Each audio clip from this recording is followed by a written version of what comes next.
¿Se ve ahí en la pantalla? Ustedes vayan diciéndome si sí o no. Sí, profe. Bueno, Sí, profe.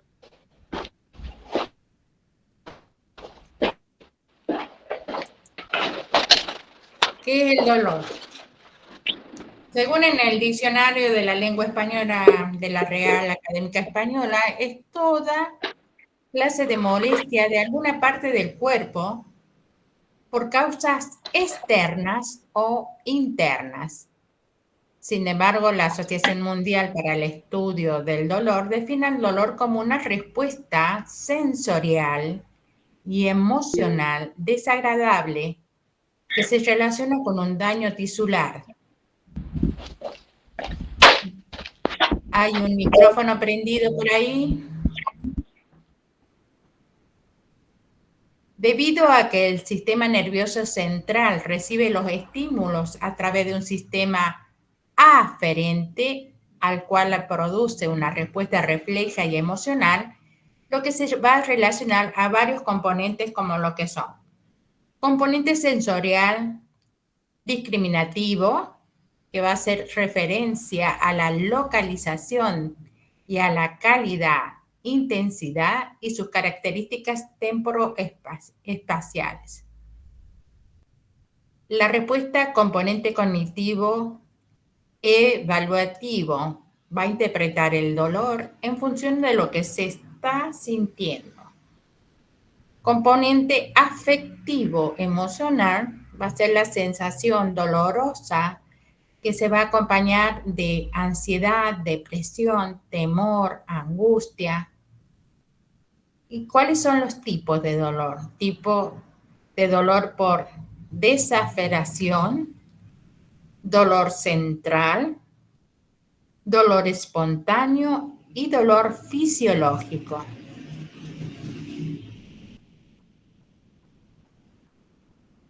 ¿Qué tenemos para el tratamiento? Obviamente que a nadie le gusta sufrir algún tipo de dolor. Vamos a tener las drogas o el fármaco que hace y va a actuar a nivel periférico y la droga que va a tener o fármaco una acción central. En este caso son las drogas periféricas, son los AINES, que van a ir directamente al sitio a donde está ocurriendo el daño.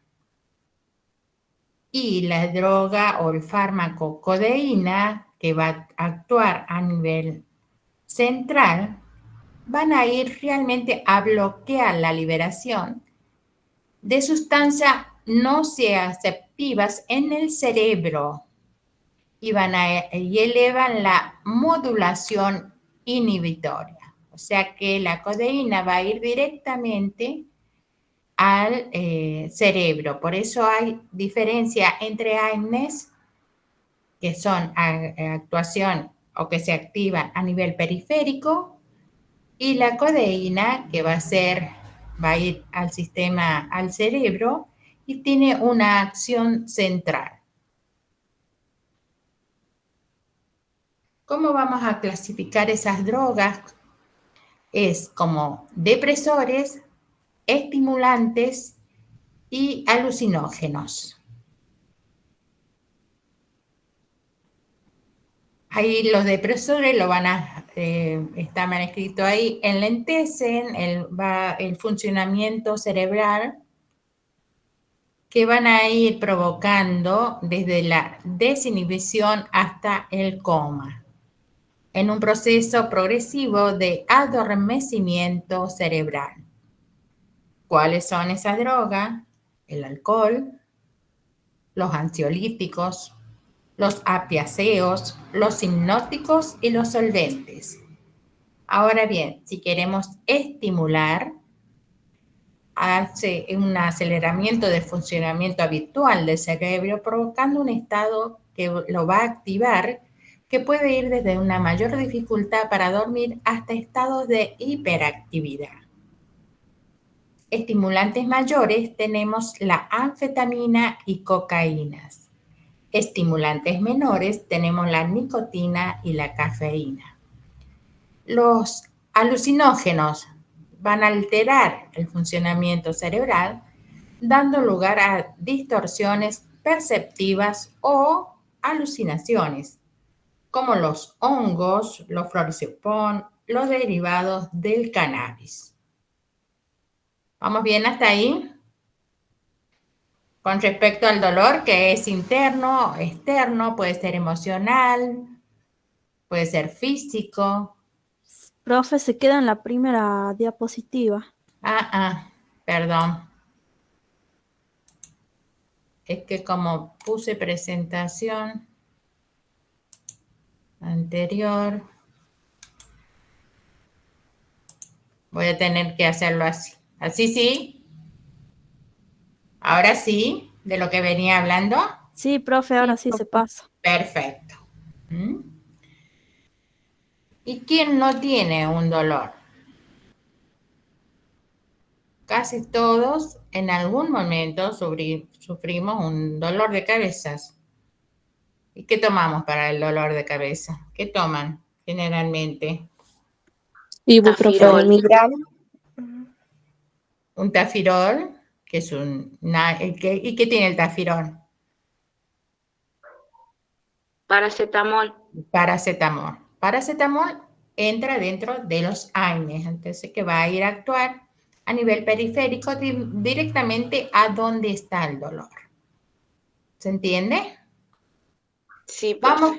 Ya estamos con la clasificación de drogas. Vamos a ir otras de los que van a calmar o lo necesito para no provocar dolor son los anestésicos generales. Esto se va a definir como un estado global, pero reversible de depresión del sistema nervioso central, que se va a caracterizar por hipnosis, pérdida de la conciencia, de la sensibilidad, la analgesia, y de la activación refleja es la protección neurovegetativa, de la motilidad, la relajación muscular. Esto se va a conseguir a través de los anestésicos generales, los cuales actúan sobre diferentes órganos o diferentes aparatos y específicamente lo que necesita es deprimiendo el sistema nervioso central. ¿Cuál es la técnica de administración de esta anestesia? Los neuroleptoanalgesia, que van a estar asociados de un analgésico apioseo, en general es de gran potencia, y un neurolítico anestesia profunda. Neuroleptoanestesia va a haber pérdida de la conciencia, recuerda que esto sí va al sistema nervioso central, anestésico general, aumentando la dosis de un apioseo. Las dos técnicas van a requerir administración suplementaria de paralizar los músculos, por lo general de tipo no despolarizante. Discúlpenme, no sé quién está ahí para admitirlo. Y estas anestesias se pueden dividir en tres fases: por inducción, que va a ser el inicio de la administración del anestésico, y el desarrollo de anestesia quirúrgica efectiva. De mantenimiento, el paciente permanece en anestesia quirúrgica. Y de recuperación va a ser la suspensión de esa administración de anestesia hasta la recuperación del estado de alerta del paciente. Alguno debe haber visto a alguien en cirugía o haber salido del quirófano después de una cirugía. El paciente viene medio somnoliento. En el quirófano se espera hasta que el paciente esté en recuperación de alerta. Ahí tenemos ahora la profundidad de la anestesia, que se va a establecer en 4 etapas. Y cada una de ellas se va a distinguir por el incremento de la depresión del sistema nervioso central. Va a ser secundario a la acumulación del anestésico al cerebro.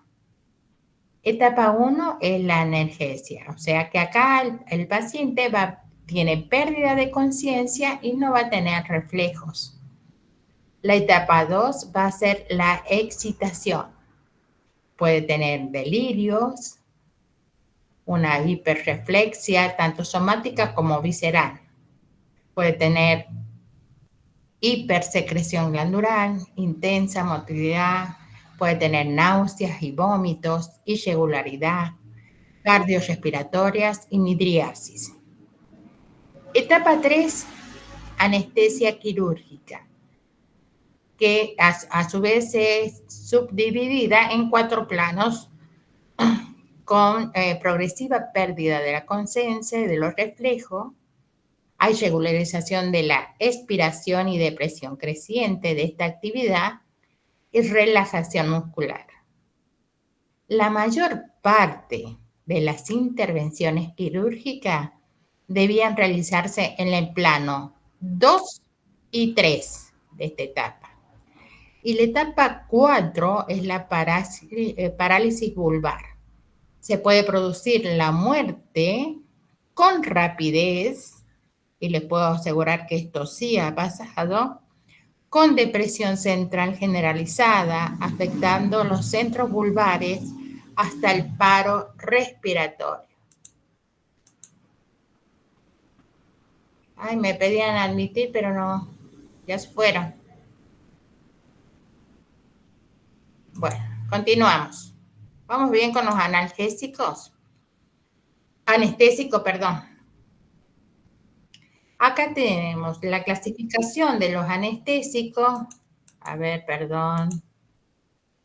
Ahí está. En anestésicos inhalatorios y anestésicos intravenosos.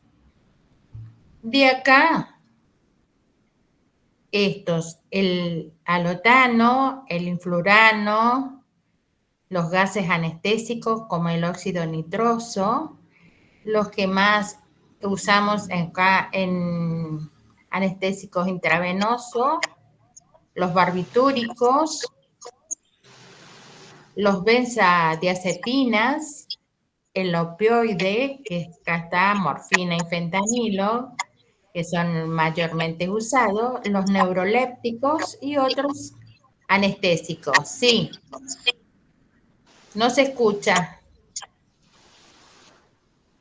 no se entiende el micrófono.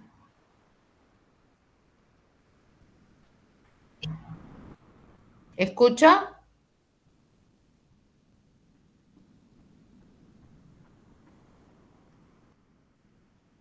Bueno, continuamos. Acá van a tener descrito el alotano, muy importante, parcial, el enflurano, los anestésicos locales. Estábamos viendo lo que es anestésico a nivel intravenoso oral y tenemos también los anestésicos locales, a donde va a ir directamente a afectar.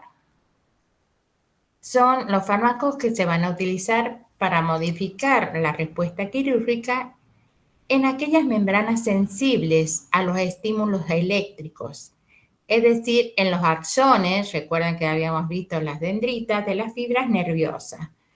Pasado su efecto, la recuperación de la función nerviosa es completa.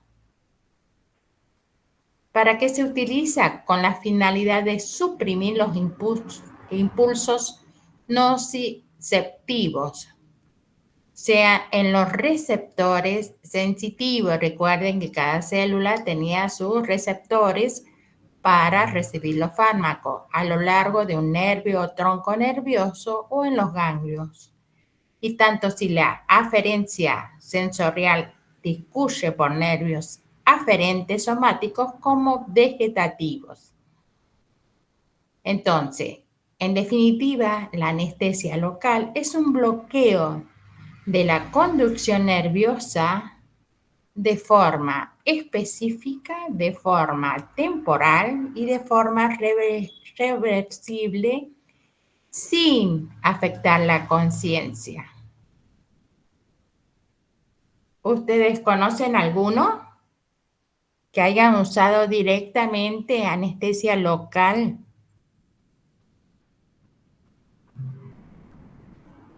¿Cómo se llama, profe, o a dónde se pueden colocar? Si conocen alguno. Profe, para colocar el implante anticonceptivo nos colocan anestesia local. Sí. ¿Y para qué otra cosa más? Para una Profe, hay cesárea, uno profe. Para las cesáreas. ¿Para las cesáreas? Para la qué otra cosa? extracción de una pieza dental. Perfecto. Esos son anestésicos locales. Acá un poco muestro la historia de cómo viene la anestesia local.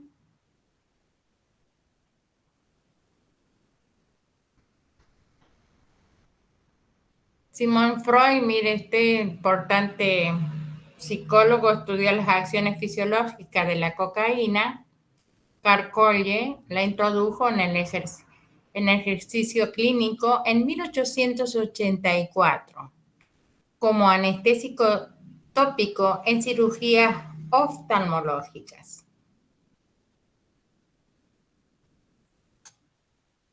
Vamos con anestésico. La clasificación de estos anestésicos locales van a ser por potencia y duración. Parcial, potencia baja y duración corta, la procaína y la cloroprocaína. Potencia y duración intermedia, mepivacaína y lidocaína. La lidocaína también se actúa a nivel periférico y a nivel, digamos, cuando necesito, hacer una pequeña cirugía a nivel de la piel. Potencia alta y duración larga. Un inyectable también, profe, ¿no? Un inyectable. Sí, para inyectable también. La bupivacaína, que la colocamos para que no produzca tanto dolor, el inyectable, sobre todo en los antibióticos. Ropivacaína. Esos son la clasificación de los anestésicos locales. ¿Cuáles son? Parcial, clasificación química. Va a ser según el tipo de enlace presente en la cadena intermedia de la molécula. Pueden ser los aminoésteres o las aminoaminas. Los aminoésteres, son hidrolizados en el plasma por la acción de la pseudocolinesterasa plasmática. Por lo tanto, su acción es más corta. El prototipo de los aminoésteres es la procaína.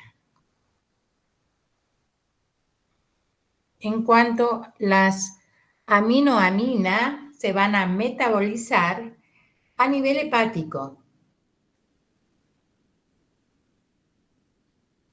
por mecanismo de hidrólisis, oxidación y glucoronidación.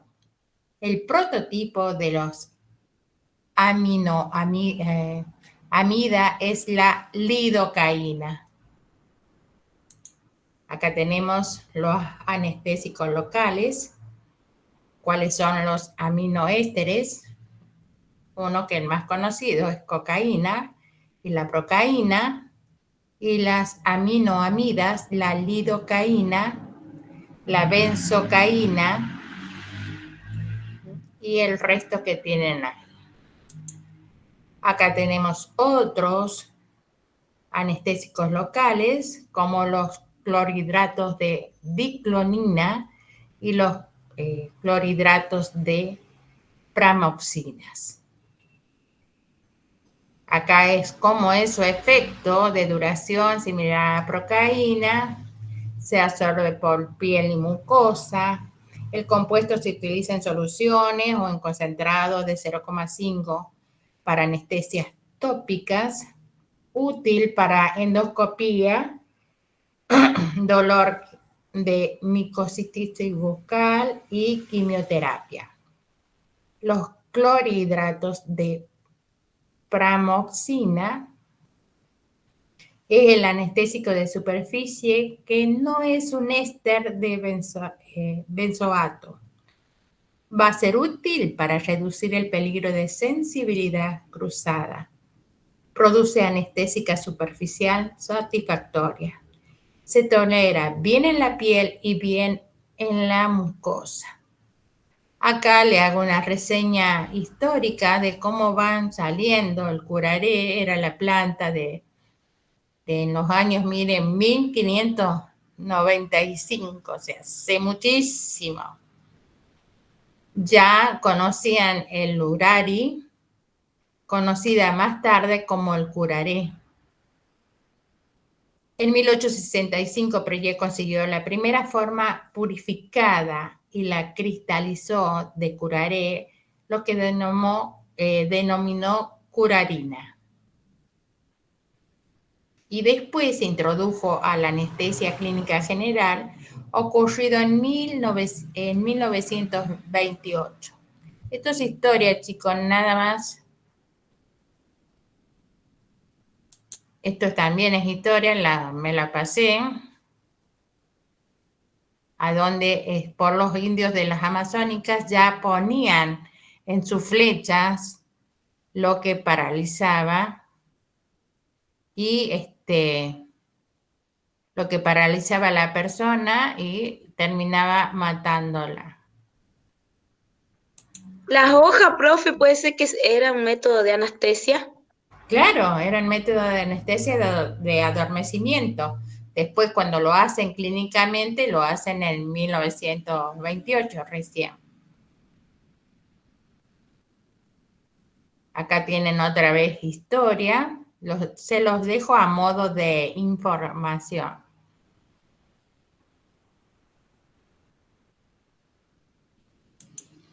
Acá tienen los principales fármacos no despolarizados. Esto también es a nivel de información. Algunos de los metabolitos.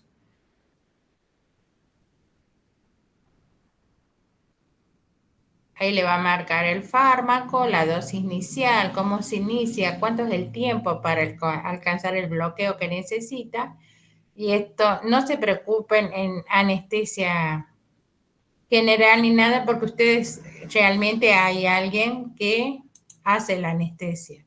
Pero sí tengo que tener en cuenta si el paciente en qué estadio de la anestesia se encuentra, para saber si está respondiendo o no. Una vez que ustedes salen del quirófano, la responsabilidad también es del personal de enfermería.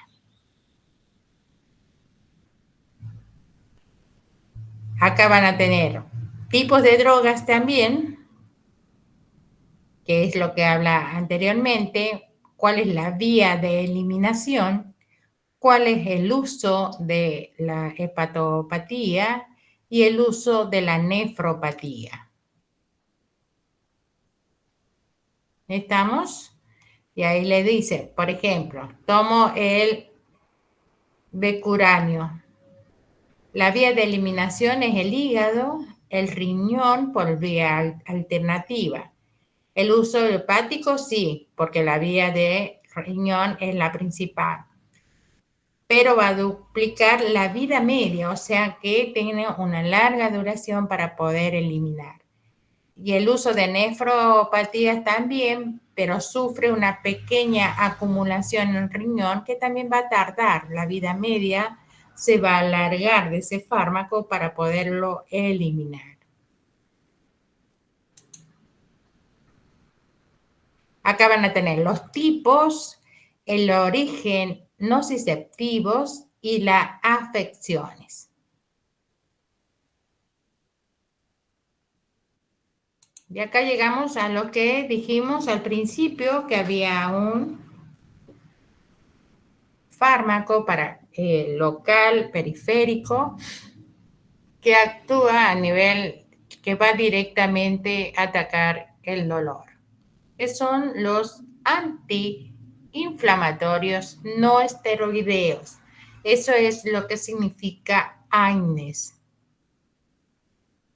Estos son grupos variados y químicamente heterogéneos de fármacos, principalmente todos son antiinflamatorios, son analgésicos y son antipiréticos, por lo que van a reducir los síntomas de la inflamación, el dolor y la fiebre respectivamente.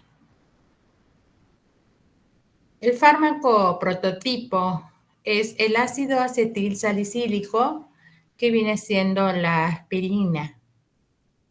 Aunque en la actualidad se dispone de numerosos fármacos que, aunque pertenezcan a diferentes familias químicas, se van a agrupar bajo el término de AINES.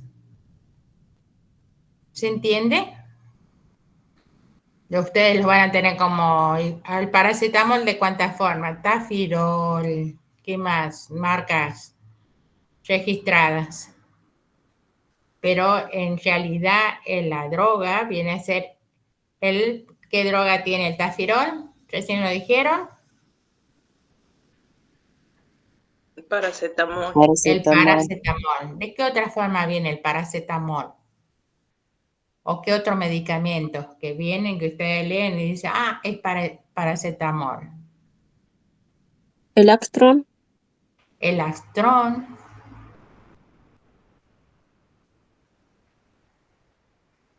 El ketorolac también es un AINE. El diclofenac también es un AINE, pero tienen que tener cuidado con el consumo porque es muy fácil calmar un dolor, pero siempre tengan en cuenta y recuerden la eliminación. Si ese fármaco es fácil de eliminar o si me voy a hacer acumulación tanto en el hígado como en el riñón. O sea, que quiere decir que sí me puede servir para algo, para el momento del dolor, pero no para hacer adicción de esto, porque hay gente que hace adicción. Realmente, me tomo un ketorolac o me tomo un diclofenac, se me pasa, pero no hay que abusar, porque el problema está en las reacciones adversas, y una es esa, es la eliminación. Profe. Sí. Otra cuestión también es que sí, es verdad, uno se hace adictivo. A mí me pasó cuando trabajaba en una fábrica, porque cambiaban de horario y toda esa cuestión. Y yo después empecé a tener problemas de dolor de cabeza. Yo lo usaba más que todo para despertarme, no para el dolor de cabeza. Vaya aspirina y café. Exactamente. Y después de que dejé de trabajar, empecé con los dolores de cabeza, todos los casos, y me hice ver con una neuróloga y me dijo que ese era el problema adverso que tenía de tomar tanta aspirina o casi aspirina. Y el dolor de cabeza que tengo ahora, bueno, aparte de mi columna, pero ese es un problema también. Sí, porque no lo has eliminado, te haces adicta a ese fármaco y la eliminación es muy lenta. Y no solamente uno lo hace para mantenerse despierta, vaya aspirina y coca, y está así como zombie, abierto los ojos, pero no responde mucho tiempo, y son las consecuencias. En realidad yo también tuve un paciente que él, por su dolor de cabeza, si ven ustedes esa tira, se tomaba la tira completa para poder ver si se calmaba el dolor. Y resultó siendo un tumor cerebral, no provocado obviamente por la aspirina, sino que después tuvo consecuencia por el consumo de aspirina, su sangre no coagulaba. Entonces, también hubo un complejo justamente por esas tomas brutas y excesivas de analgésicos o del antiinflamatorio. Profe, sí. ¿El naproxeno también es un antiinflamatorio? Sí, también.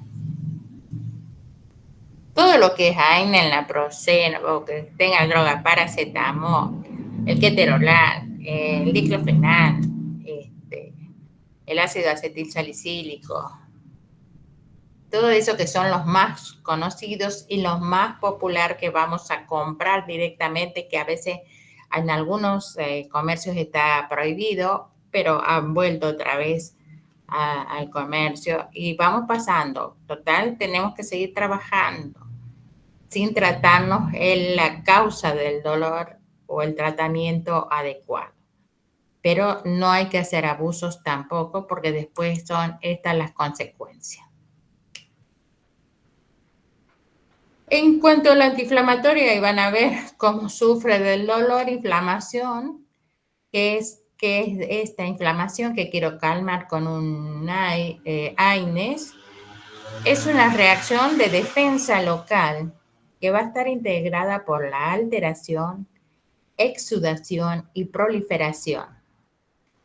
La reacción es desencadenada por estímulos nocivos de muy diversas naturalezas, ya sea física, química o de algún microorganismo que esté afectando el organismo de la persona. Los signos cardinales que va a tener la inflamación, si ustedes han observado alguna, es calor, rubor, tumor, dolor, pérdida o disminución de la funcionalidad. Acá lo tengo. En cuanto a la fiebre también se actúa con un AINES. Cuando tengo una elevación de temperatura por encima de los 36,5 o los 37,5 centígrados. Este mecanismo es el mejor defensa que tenemos del organismo. Ustedes saben que cuando una persona tiene fiebre me está indicando algo me está avisando.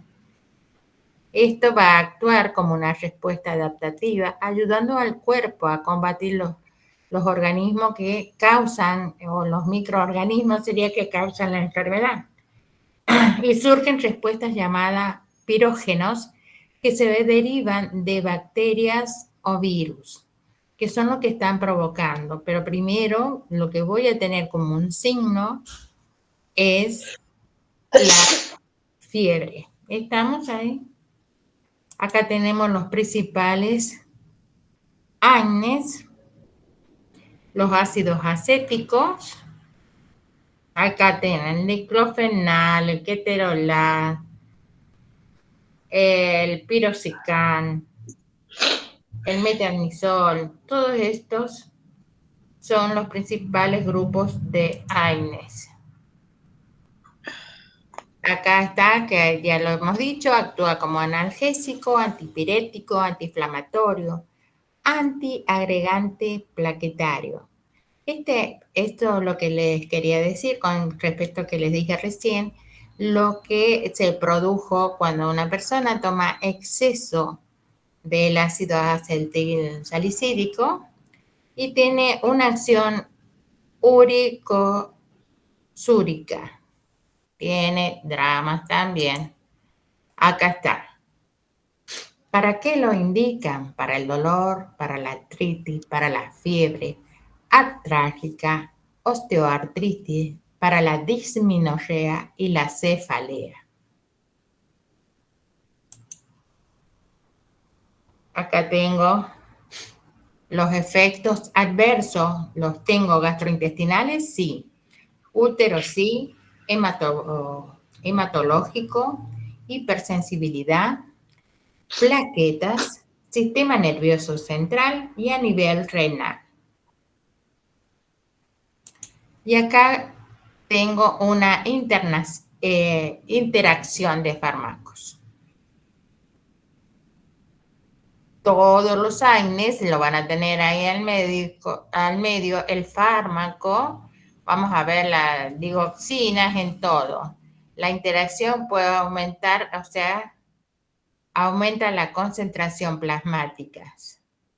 O sea que todos los AINES yo lo puedo combinar o puedo tener una interacción con la digoxina.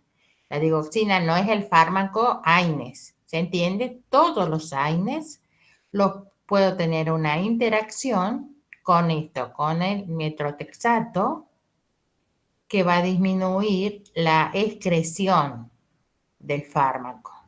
Puedo combinarlo, puedo tener unas interacciones con los AINES. ¿Se entiende? ¿Se entiende hasta acá? Sí, profe. Bueno. Vamos con los corticoides.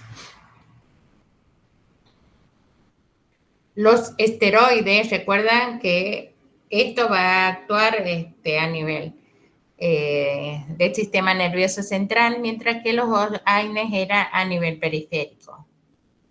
¿Qué son los esteroides? Son unas hormonas que son necesarias para el buen funcionamiento de nuestro organismo. ¿Y a dónde se lo van a producir? En las glándulas suprarrenales.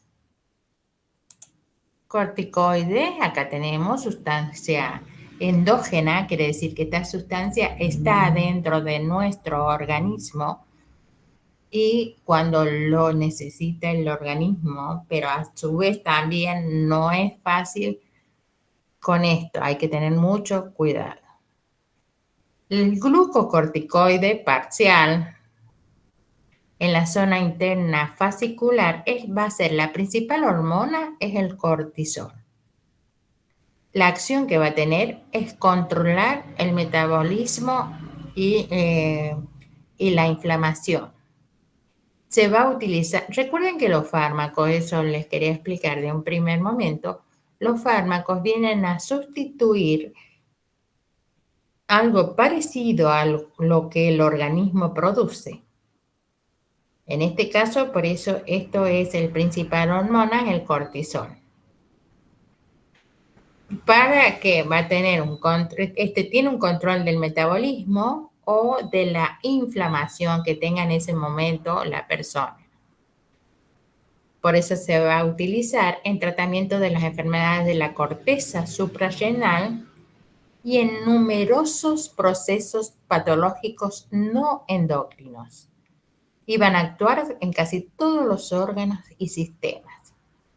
Los minerales corticoides, zona externa del riñón, es la principal hormona de esa, es aldosterona, que va a tener una acción de control del agua y de los electrolitos. ¿Cuáles son los efectos de las acciones de los corticoides? No sé quién se quiera adherir. Ahí está. Efecto de las acciones de los corticoides. Primero, ya dijimos, tienen una alteración en el metabolismo de los hidratos, de carbono, de proteínas y de lípidos. Hacen una conservación del equilibrio hidroelectrolíticos. Hace una preservación de la función normal de los sistemas cardiovasculares, inmunitario, renal, músculo estriado, endocrino y nerviosos. Acá van a tener un poco de historia de los esteroides que se han utilizado en enfermedades de piel y se han convertido en un tratamiento de primera línea en muchas de estas patologías debido a sus efectos antiinflamatorios, inmunosupresores, antiproliferativos y vasoconstrictores.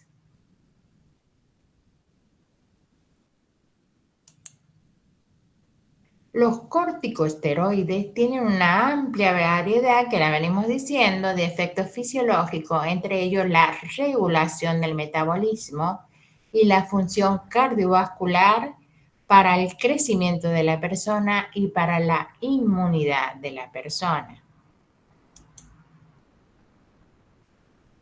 Y se van a dividir, ya habíamos dicho, en mineral,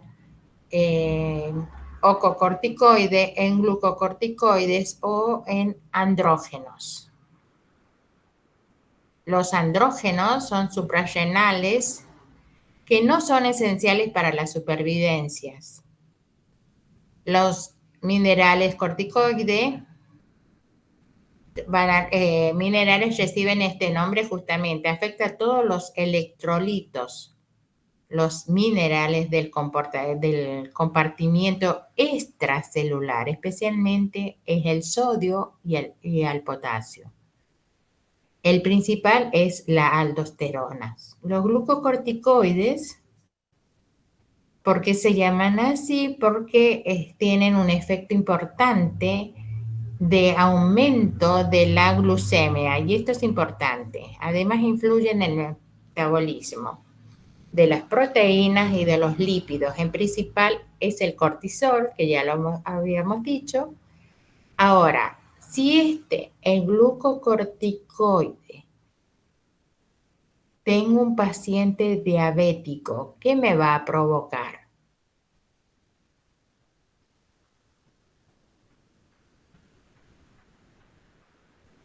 ¿Qué va a provocar en un paciente diabético si yo le administro un glucocorticoide o un corticoide?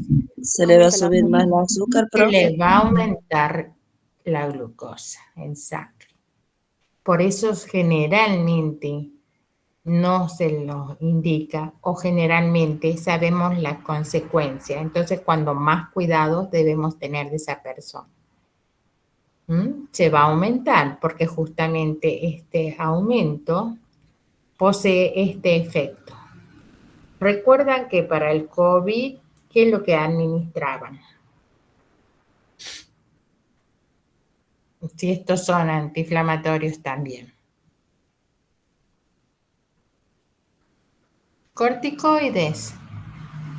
No sé si ustedes escucharon que generalmente en el paciente diabético, y creo que fue descubierto en Chile, la patología del ojo negro. No sé si lo escucharon, llegaron a escuchar esa noticia. Justamente era por esta administración. No podían recibir los pacientes diabéticos un corticoide que era necesario para la patología, sí, pero estos fármacos son muy difíciles tienen una lenta eliminación del organismo. Si ustedes van al médico y le administra o les indica un corticoide, tienen que tener en cuenta que no me lo puedo colocar la semana que viene otro corticoide. Esta eliminación es lenta y generalmente tardan, que eso me gustaría que ustedes lo investigaran. ¿Cuánto es que tarda la eliminación de un corticoide del organismo una vez administrado? ¿Cuánto es el tiempo de eliminación? No se los voy a decir. Quiero que lo busquen ustedes y espero la respuesta. ¿Estamos? ¿Estamos todos? Sí, Sí, profe. profe. Los tipos de mineral corticoides, sí. ¿Alguien preguntaba algo? Profe, la dexametasona Ujú. es Es un un corticoide. corticoide. Y se han administrado o se han colocado. Y ahí nomás se les pasa, y ahí nomás Sí, reduce la inflamación, reduce el dolor, es la sensación de mejora inmediata. Pero así también la eliminación es perjudicial. Por eso es que hay personas que viven, y ustedes van a ver, las personas asmáticas también usan corticoides. Y van a ver una persona generalmente muy inflamada, y eso es la falta de eliminación de las toxinas del corticoide. Mineral corticoide, los tipos, aldosterona, corticosterona. Estas están producidas en la zona glomerular, responsable de la regulación del equilibrio hidrosalino. Los glucocorticoides, que es el cortisol y cortisona, van a estar producidas en la zona fascicular controlada en que controla el metabolismo de los carbohidratos, que era que controlaba las grasas y las proteínas. Acá vamos a tener el efecto metabolismo proteico, el de hidrocarbonato y el metabolismo de los lípidos. Vía de administración. Vía oral tiene una buena absorción en los corticoides naturales. Intramuscular es rápido para las sales solubles como el fosfato. Es lento los insolubles, el acetato. Y las intravenosas son rápidos en caso de emergencia. Necesito ya que el paciente se relaje y disminuya su dolor o su inflamación. Y a nivel local va a difunde bien en la circulación sistémica. Acá vamos a tener la farmacocinética. Los esteroides naturales como el cortisol circulan unidos a una proteína transportadora en un 95%.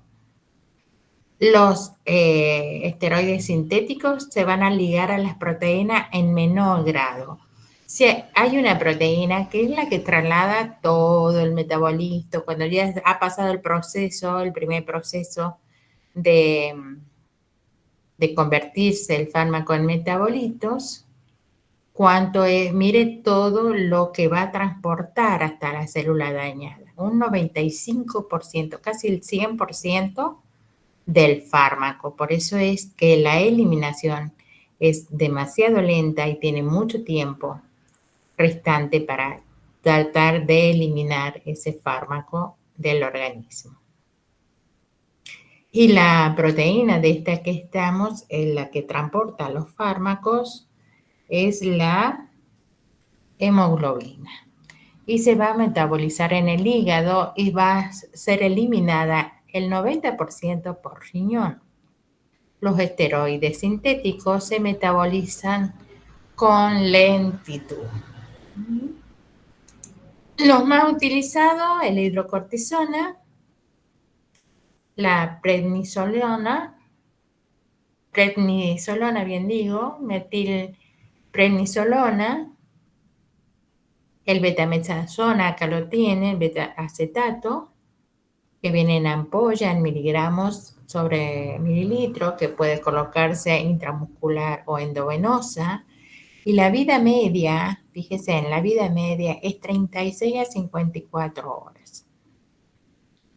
Ahí ya le estoy tirando un dato de cuánto es el tiempo que está en circulación. ¿Cuáles son los efectos adversos? Los directos derivados de los corticosteroides. Suspensión, justo me vino un estornudo. Supresión del funcionamiento fisiológico del eje hipofísico suprarrenal. Corticoides administrados a dosis suprafisiológica, síndrome de Cushing, por contraindicación de su administración, inmunosupresión, trastornos gastrointestinales o puede provocar una infección. Efectos cardiovasculares, mire todos los efectos que tiene. Alteraciones lipídicas, efecto cardiovascular, hipertensión, retención de sodio y agua, aumenta el volumen sanguíneo, aumenta la resisión periférica. En alteraciones lipídicas, arteriosclerosis, incremento de colesterol y triglicéridos. Son muy buenos para algunos calmantes de dolor. En la piel puedo tener atrofia dérmica, púrpura, un acné, una hipertricosis, alopecia, estrías, deficiencia en reparación de herida. En cuanto a nivel muscular, va a estimular la degradación de proteínas o aminoácidos, atrofia y debilidad proximal. Efectos, venimos hablando de todos los efectos del RAM. Gastrointestinales, endocrino metabólicos, musculoesqueléticos, dermatológicos y alteraciones mentales. A nivel ocular también va a haber, cardiovasculares también, neuropsiquiátricos, sistemas defensivos, atrofia de la cápsula suprarrenal y alteraciones hormonales, sobre todo en las alteraciones menstruales de las mujeres. Puntos de enfermería. Cuando se plantea su administración en dosis alta durante tiempos prolongados, siempre hay que preguntarse si los beneficios compensan los efectos secundarios. Sí o sí voy a tener efectos secundarios. Para que estos produzcan efectos depende de dos factores. Primero va a depender de la dosis y el tiempo de tratamiento que tenga con corticoides. El paciente es consciente del cambio en su aspecto físico, eso es lo que yo le decía, la persona está más gorda, hace retención de líquidos, y las alteraciones de sus funciones sexuales, lo cual le va a provocar alteración de la conducta como ansiedad, depresión, hostilidad y culpa que trataremos de mitigar. Solo se usa en enfermedades inflamatorias, cuando otros antiinflamatorios ya han fracasado. En el asma bronquial son fármacos de primera elección. Y sí, necesito parar esa crisis de asma, sí, pero también sepamos que tiene sus reacciones adversas. Los nuevos corticoides sintéticos van a carecer de efectos minerales corticoides y tienen un efecto más prolongado. Y como enfermeros debemos conocer perfectamente los efectos secundarios para vigilar su aparición y evitar paliar con medidas accesorias. ¿Estamos hasta acá? Sí, profe, una consulta. Sí. ¿Se puede ser alérgico al corticoide, o sea, a la betametasona en algún caso? Y te puede parecer todos estos síntomas, todo lo que venimos hablando. Es perfecto, pero tiene sus consecuencias. ¿Se entiende?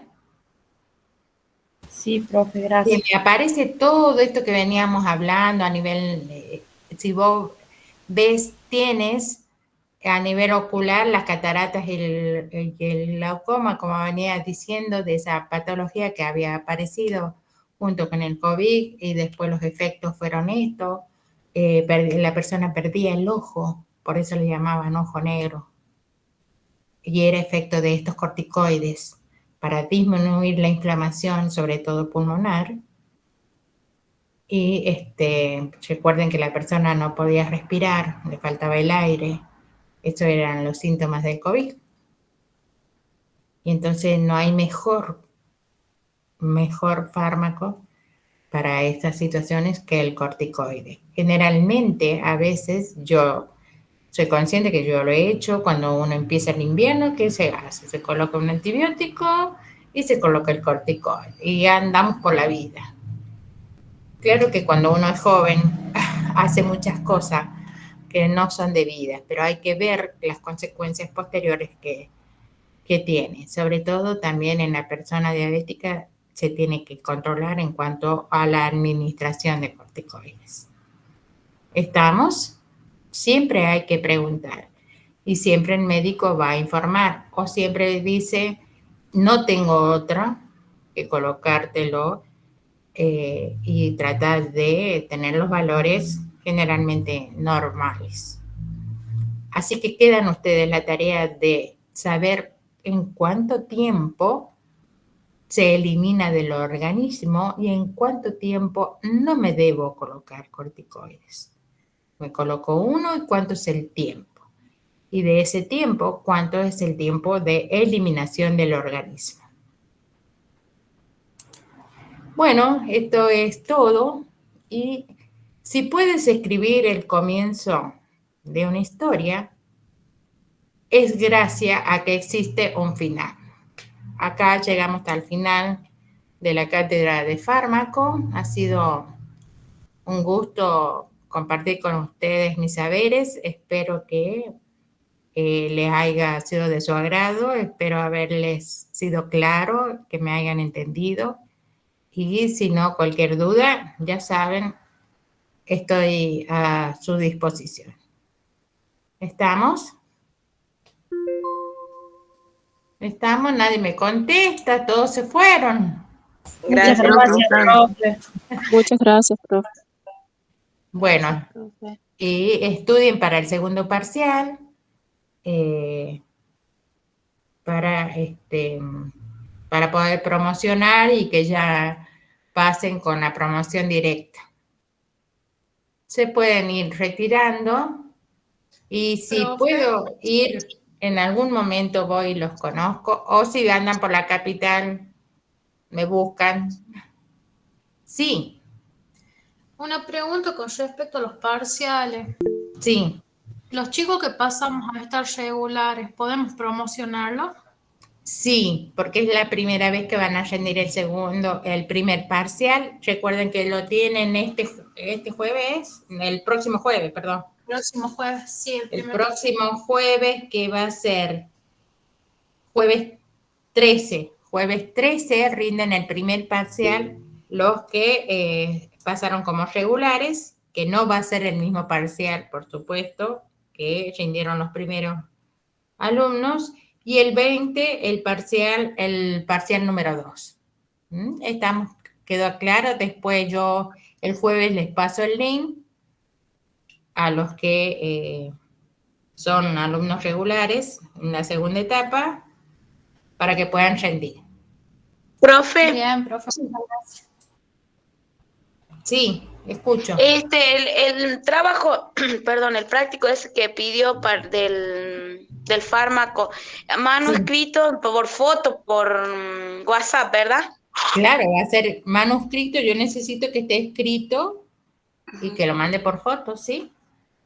Bien clarito qué alumna es y DNI, todo. Recuerden siempre que tal vez en el parcial diga nombre. El nombre es completo, con apellido y todo. ¿Se entiende? Sí, profe. A todos lados donde van a rendir, el nombre es completo. Es nombre y apellido. Nada más que se pone nombre por ahí. ¿Se entiende? Sí, profe. Y después, por favor, envíe la unidad 7, ¿sí? Sí, y ahora la voy a mandar.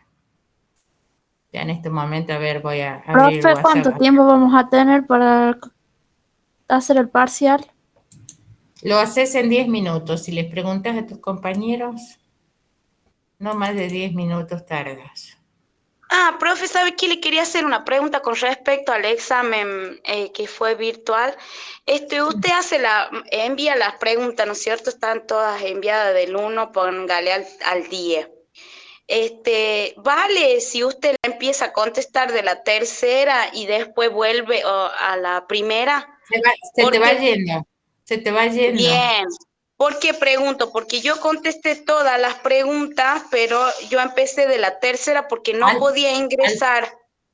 Lo alteraste, se te van yendo las preguntas. Vos vas contestando y se van. Con razón. Entonces, por eso es que no es que estoy reclamando nota ni nada, profe. Por eso yo quería saber ahora para este examen, porque Sí. yo creo que empecé de la 3, perdón, o sea, me faltó la 1 y la 2, empecé la 3, 4, todas siguientes, y después hice la 1 y la 2, por eso me saqué, capaz que por eso me saqué un 8, porque estaban todas correctas, después verifiqué.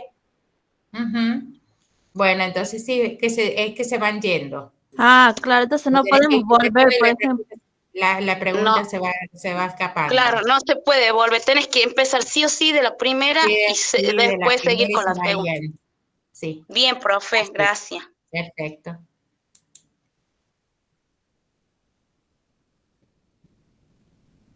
Chao, profe.